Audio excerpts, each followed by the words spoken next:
Hi. Uh, we finished talking about inflation. We talked about index numbers and whatnot. But there is one thing which I told you that you would not understand till I give you the lecture on the other topic, which is the origin of money.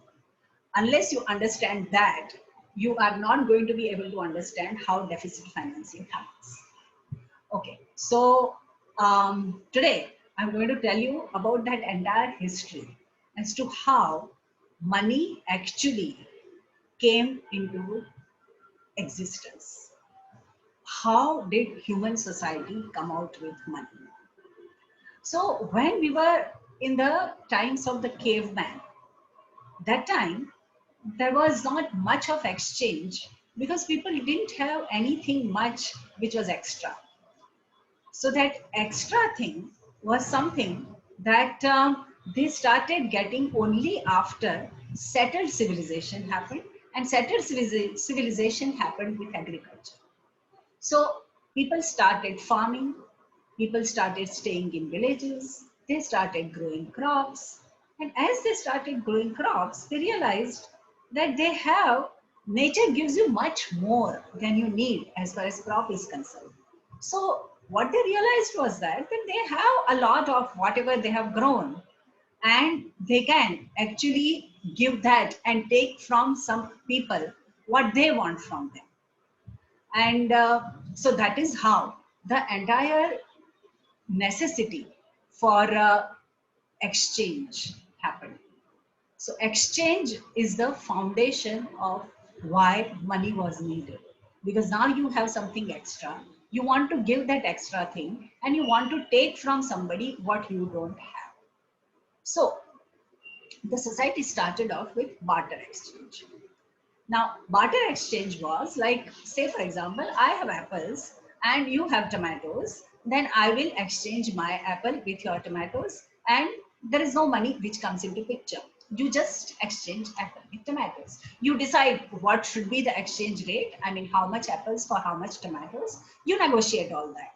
But finally, what is happening is that you are just exchanging apple for tomatoes. Well, unfortunately, life was not so easy. So, say you want tomatoes. So, you take your apples and you go to the fellow who has tomatoes and you say that, okay, I would give my tomatoes to you.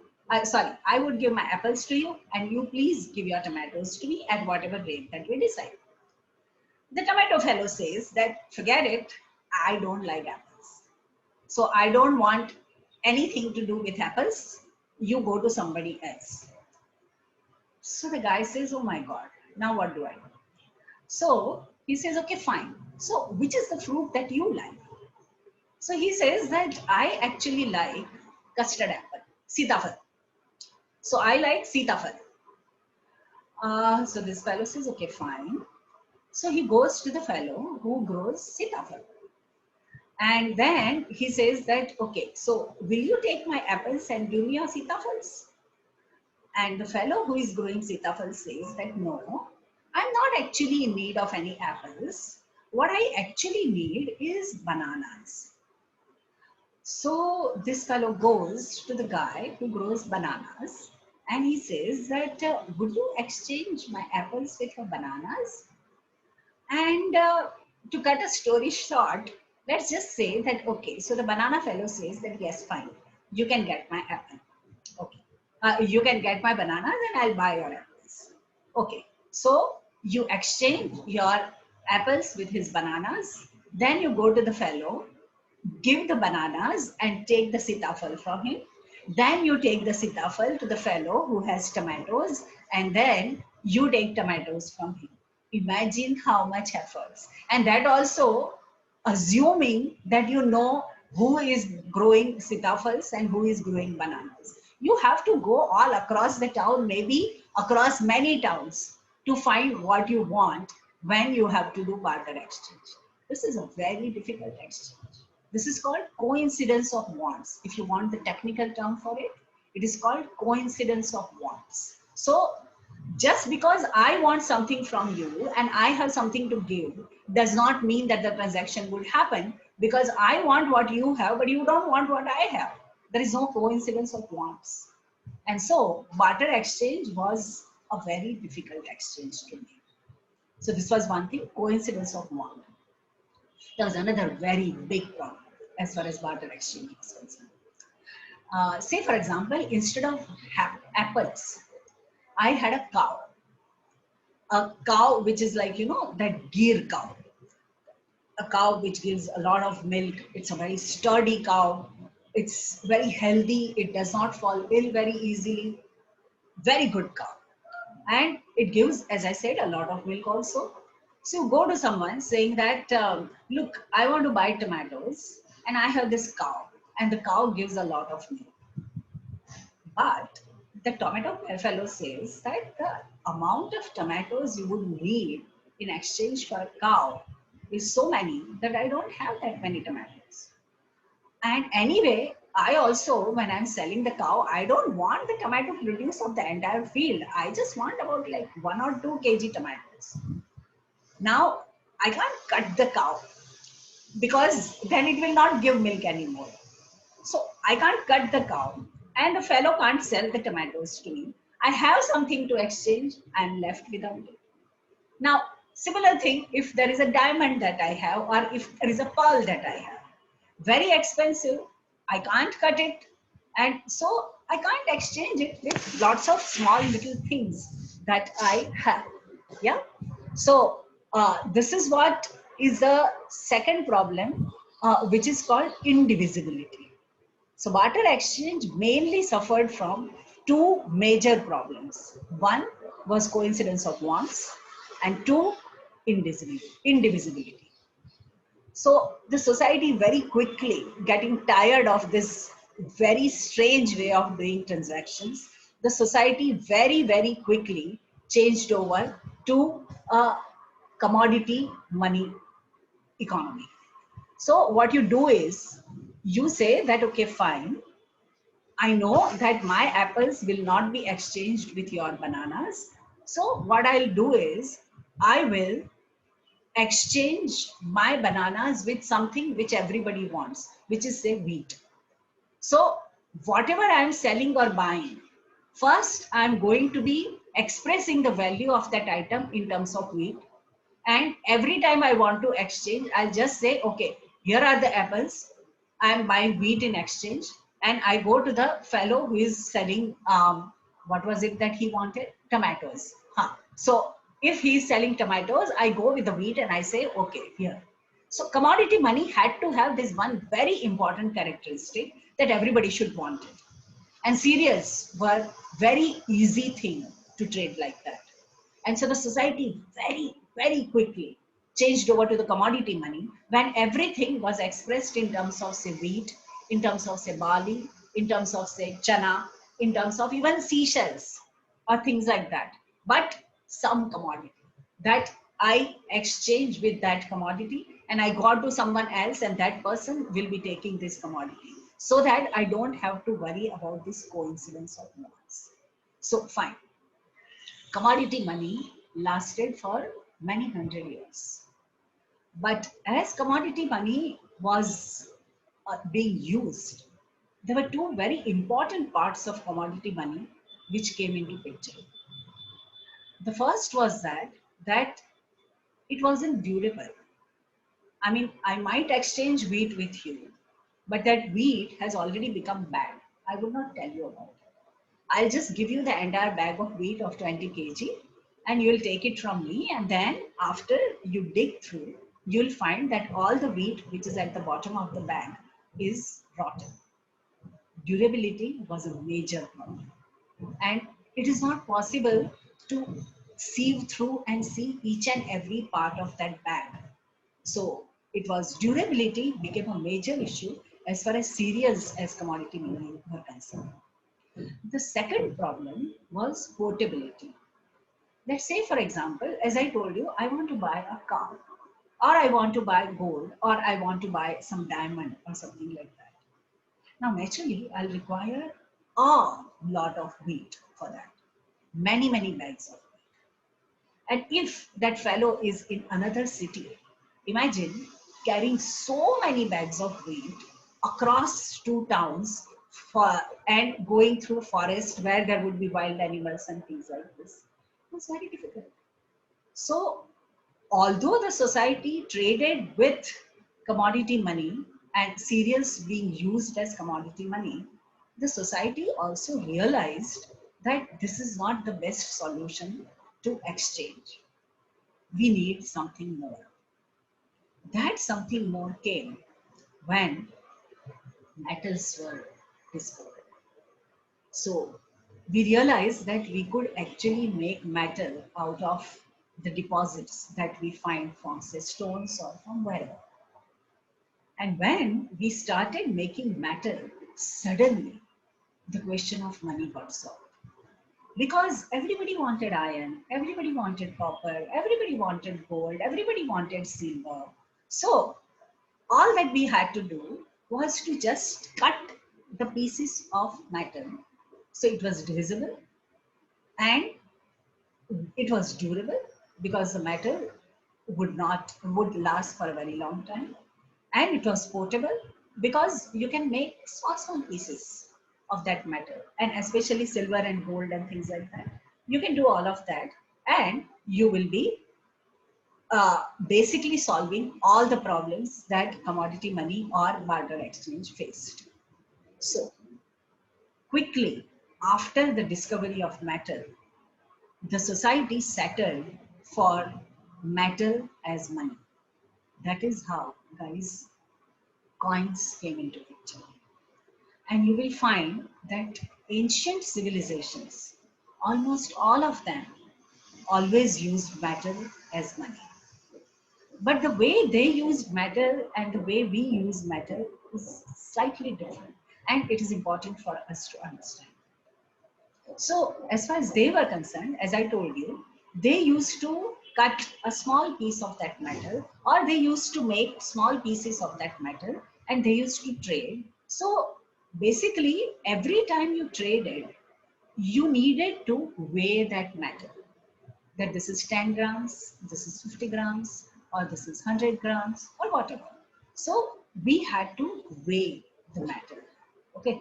And when we had to weigh the metal, that means that it wasn't so easily transacted. We always had to have a weighing scale around. So how was this problem solved? This problem was solved by the kings of any kingdom issuing coins. So what they did was they would make so many parts of that particular metal, may it be copper, may it be bronze, may it be gold, may it be silver. They would be making parts or small pieces of that metal. On that small piece of metal, they will stamp the weight of that metal. 5 grams, 100 grams, 200 grams. So on one side of the coin would be a number which would show the weight of the metal on which this stamp is being put. On the other side of the piece that was being distributed as money, the stamp of the king, Raj Chinha, the stamp of the king used to be put.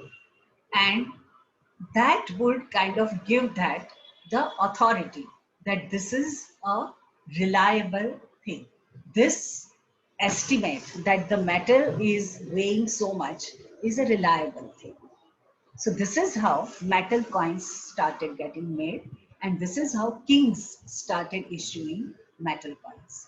And for years and years and years, I mean hundreds of years, for centuries, human beings kept using coins and metal as money. So सोने की मोहरे की बातें चलती थी. And then you used to have all those copper coins that you find. I will be showing the picture of that in the next class. And all of these things basically came up because the metal coin happened. Okay. Now, currency notes. How do you think that would have come? So, very interesting story. Very interesting.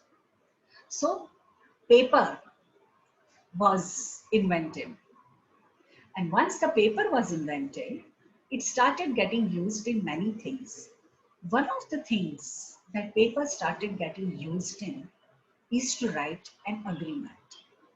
So if I'm going from one city to another, and I know that there would be thieves, there would be wild animals and whatnot around.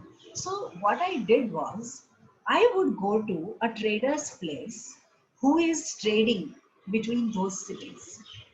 I would give him my money and I would take a note from that person which would say that I owe 20 gold mohars, sone ki mohre, 20 gold mohars to this person. I would carry that paper to the next city and I will go to that particular trader's place and I would give that paper and I would take 20 sone ki mohre from them. So it became much easier to travel. And when it became like that, people started using it more and more, even from within the city, because who would carry so much of money and everybody would notice that you have this potli in your hand. So a bag of coins in your hand, everybody would notice, why unnecessarily take all this trouble? So you just take a piece of paper and it became very popular. So there were two forms of it.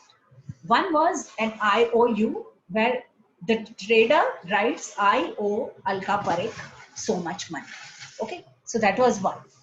The second was a promissory note, where the trader would say, I promise to pay Alka Parikh 20 sone ki mohar. And Alka Parikh would take that paper and get it done. Over a period of time, what happened was that people realized that instead of exchanging constantly, going to the trader and exchanging this, say the thing says, I owe you, Alka Parikh, 20 sone ki mohre, and if I give it to somebody to whom I wanted to give 20 sone ki mohre, that person can go and claim it from the trader. The only problem was the name Alka Parikh shouldn't be there, because then it would become problematic because I have given it to somebody else. So the way they solved that problem is, they just said, I owe you 20 sone ki mohre, thappa of the trader and the signature. Similar thing true about promissory note. I promise to pay 20 gold mohars to the holder of this note, the signature of the trader with the stamp. And then it could be exchanged everywhere. And people actually started exchanging it. People started using it like anything, and nobody would now come to the trader. The promissory note and the IOUs kept getting traded. So over a period of time, people realized that, man, this is a good idea. Why don't we do this? So just as kings used to issue the battle coins, and even the kingdoms later, the government started issuing it, they started issuing currency notes. And now I want all of you to take a minute out, take your pockets, take your purse from the pocket and look at a currency note. Please take it out. What does it say? I promise to pay the holder a sum of rupees 50 or 100 or 10, whatever currency note that you are holding. Your currency notes, guys, is a promissory note. And just as kings used to put their stamp, you have those 3 lions out there. That is the stamp. And it is signed by the governor of Reserve Bank of India, the person who is the treasurer for Government of India. And so the Reserve Bank governor signs on behalf of Government of India, and the currency notes are the promissory notes which are issued by the Government of India, signed by the governor of Reserve Bank of India. This is how currency notes came into picture. Understood? So one came into picture because the money wasn't working out as far as commodity was concerned or as far as barter exchange was concerned. Second came into picture because there were promissory notes and there were IOUs already floating around, and the government got an idea that you can do the same thing as you were doing with coins and make life easier for the citizens, which is what they did, and that is how currency notes were born. So this is the history of money. And now in the next lecture, I'm going to be talking about the gold standard. But for now, we'll just stop over here. Okay? Yeah. So see you in the next class.